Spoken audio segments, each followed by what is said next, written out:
The mystery of this famous smile lies in the word knowledge. The genius of a painter was not enough to produce such a work of art. A universal genius was required, the genius of Leonardo da Vinci. Master of all the arts, he was also a precursor of most modern sciences. At Milan, looking at his sketches and a drawing of a wing in flight, we realize the debt we owe him. They are the first outlines of the airplane which has just flown us safely and comfortably to Milan.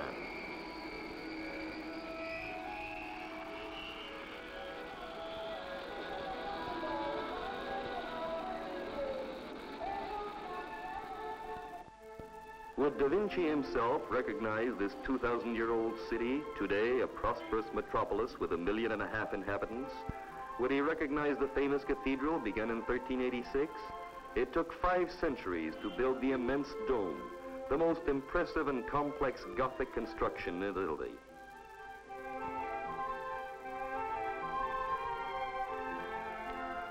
Gaze at its forest of spires and fretwork, a silent world of 4,400 statues, and surmounting them all, 310 feet from the ground, the graceful figure of the Virgin. We choose one of the 5 great highways, part of a vast network of roads, to leave Milan and soon reach the Lake of Garda, around which winds the perfumed root of the lemon trees. Oranges and lemons are the golden fruit of this earthly paradise.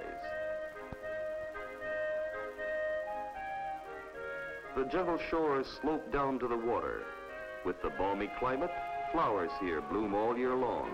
And Garda is the ideal place to play tennis and golf, to go riding, boating, swimming, water skiing, or even roller skating.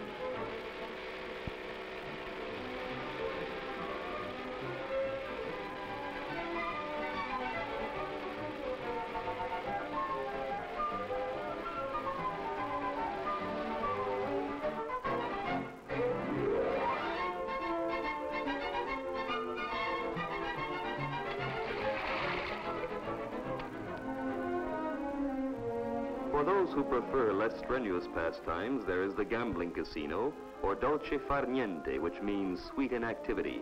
There are strolls, too, perhaps to the house of the celebrated poet D'Annunzio. Regular steamer and motorboat services furrow the lake's silvery waters, gliding past fabulous villas.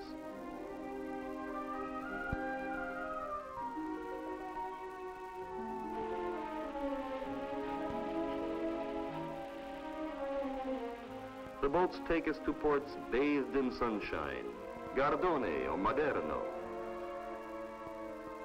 Before leaving the Lake of Garda, we'll go to Campione and have a last look at the sailboats preparing for the regattas.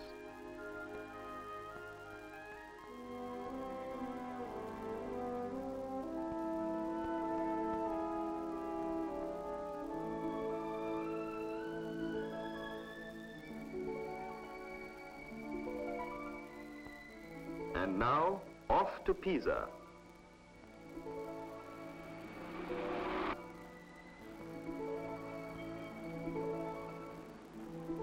A salute, first of all, to the Leaning Tower of Pisa, one of the wonders of the world. Then, crossing the Tuscan countryside, we come upon Florence, bathed in a transparent and milky light, a city unique in the world. In Florence, the fine arts seem to have discovered their chosen city, a city built on a human scale, the result of man's joy and effort, allied with climate, nature, and the heavens themselves. The 14th century, the Quattrocento, was the golden age of Florentine art. In this century, the Ponte Vecchio was built, linking the Pitti Palace to the city. The old houses nestling on the bridge shelter the artists who have kept alive the century-old secrets of jewel making and the tradition of small crafts and trades.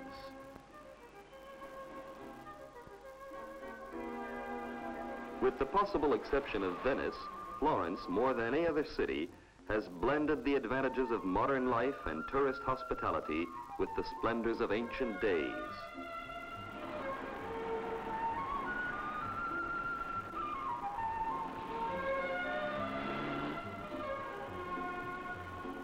Let us visit some of the famous landmarks.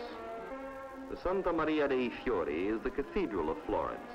Begun in 1296, it is easily recognizable by its grandeur, its noble austerity, and its checkerboard facing of green and white marble.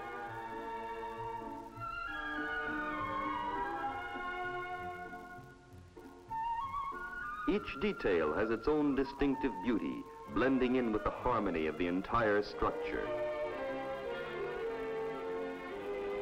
A few steps beyond, and we come back to the busy atmosphere of everyday life. Time has been kind to the ancient house where Dante lived. A narrow and picturesque street brings us to the dwelling place of Michelangelo.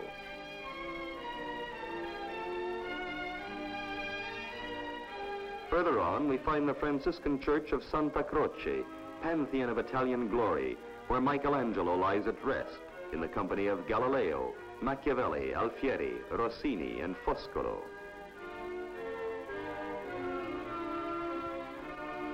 The menacing shadow of Savonarola hangs over the square tower. The old palace of the Signoria, a treasury of sculpted masterpieces of the Renaissance, escaped the destructive fanaticism of the monk bent on the downfall of the Medici. Art has always triumphed in Florence.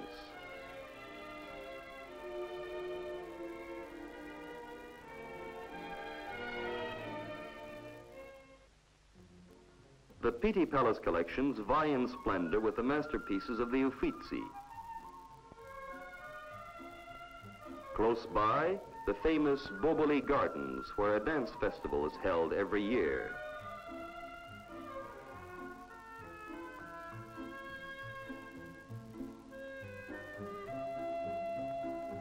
A breathtaking halt before we enter the palace itself.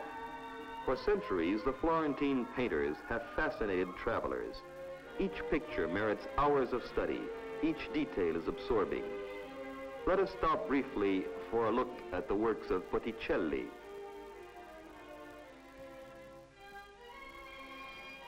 Giovanni da Fiesole,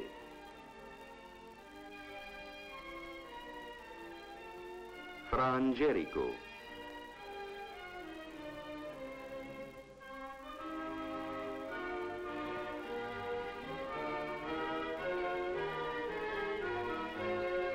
To understand the painter of angels, we must visit the enchanted hillside of Fiesole.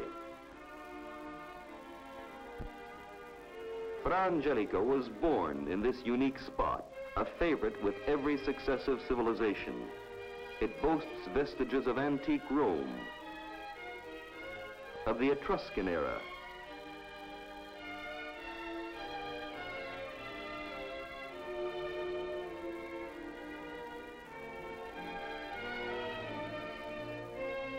and of the Franciscan monks.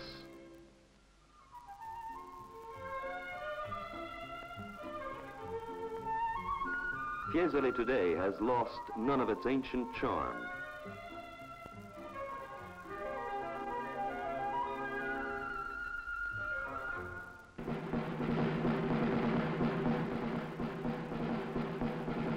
Each year, in front of the Palazzo Vecchio, the Calcio procession reenacts the ancient rivalries of the Greens and the Reds, descendants of those heroic Florentines who went on playing under the fire of Spanish bombardments in 1530. The costumes we see date from this period.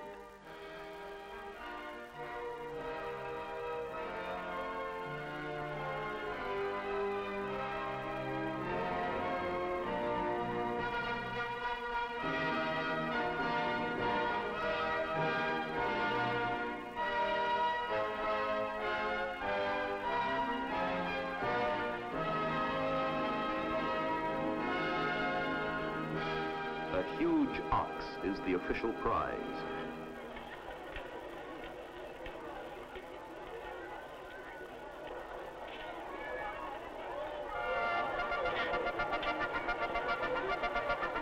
And now, the game gets underway.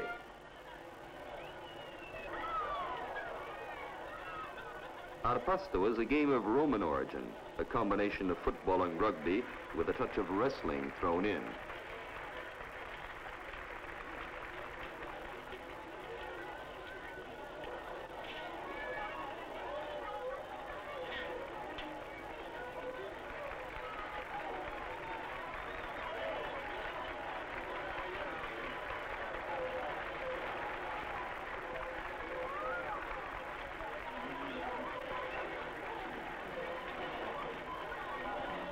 the winners. And they will take possession of the ox.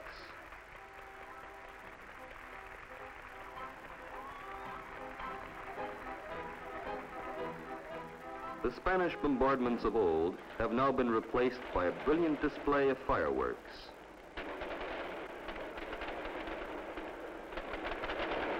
Its reflection still trembles in the waters of the Arno River as we leave Florence. The landscape changes. We are nearing the mountains.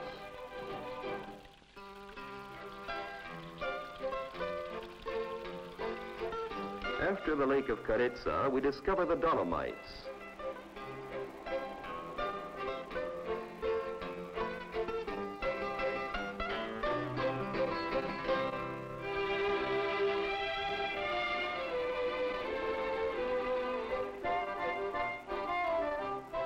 Here we are at Cortina d'Ampezzo, the most modern and best equipped of the mountain resorts in the Dolomites.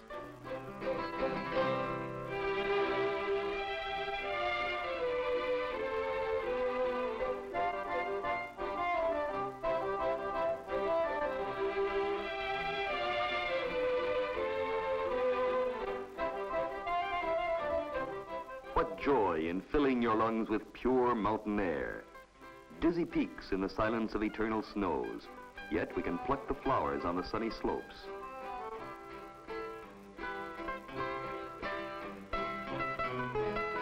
In Cortina, the Olympic skating rink is open all year round.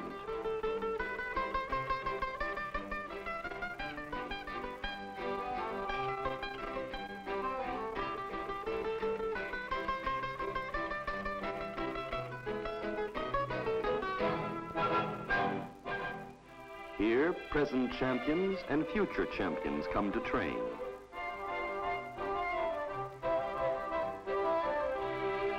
After an exhibition of their skill, it's the invitation to the dance.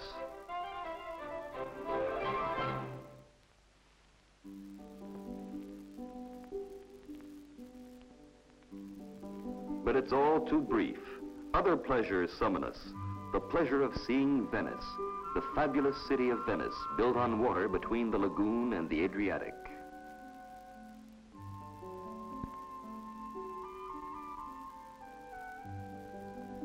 Let us float down the Grand Canal, the watery boulevard thronged with motorboats, steamboats, and of course, gondolas. Time takes on a new visage here. We're in the realm of the lords and the doges, masters of the sea.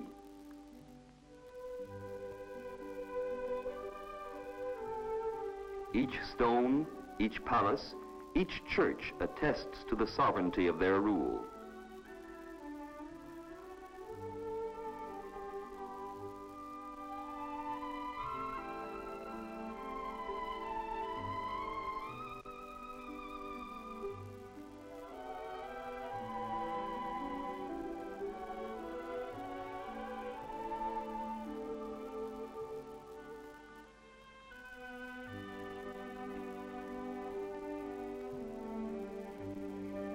You would not be surprised if the Doge himself appeared on the balcony of his palace or walked down to the Piazzetta, the little square in front of it, among the pigeons who flock there.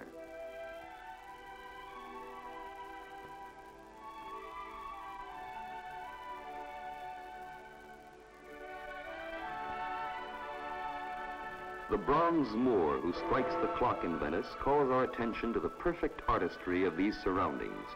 Here is the fantastic Basilica of St. Mark, a fascinating blend of Romanesque and Byzantine styles. This is the realm of wealth and splendor.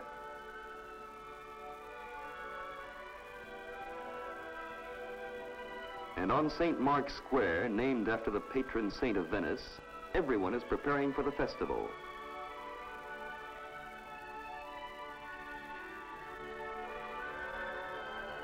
Now, the bronze Moor strikes the bell again. It is the luncheon hour. Depending upon your mood, you can choose a picturesque trattoria or the comfort and luxury of your own hotel. The enchantment of Venice is manifold. the Bridge of Sighs recalls the prisoners who passed over it to inevitable and agonizing death.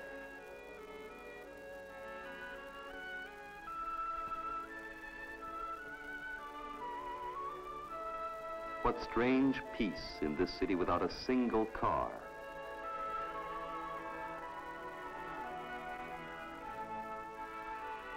Admire the delicate and fragile creations of the Murano glassworks, where even the most modest workman is an artist.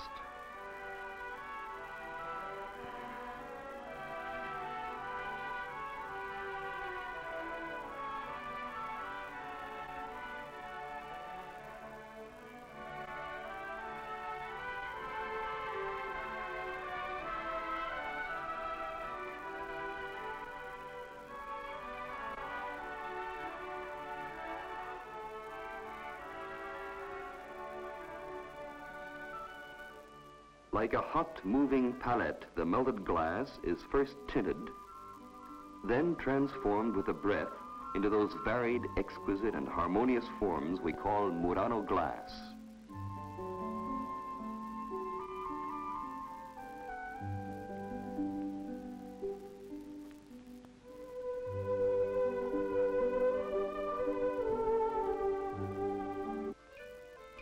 And now, it is your turn to dance, or to go for a ride. Then, crossing the lagoon, you'll reach the famous Lido Beach, where all the pleasures of the best summer resorts await you.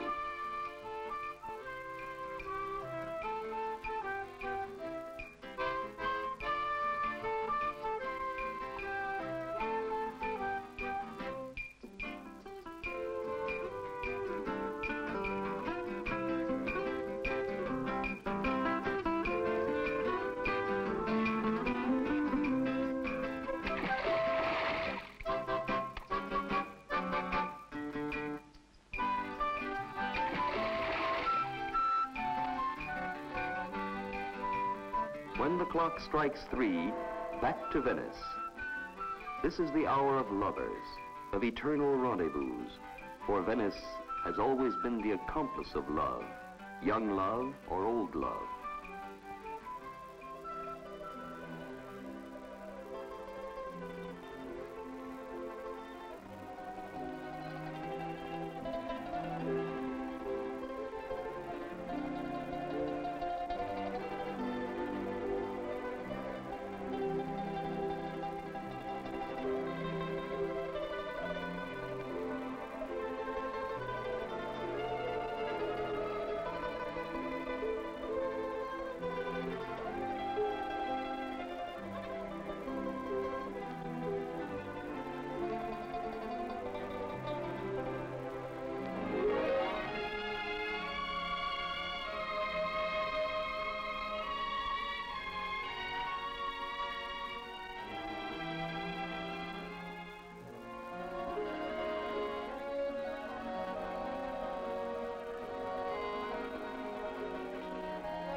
And now, gliding through the air like the winged lion of St. Mark, you end your journey in the supreme comfort of an Air France plane. You lean back in your seat and try to recapture those splendid, imperishable memories of Venice.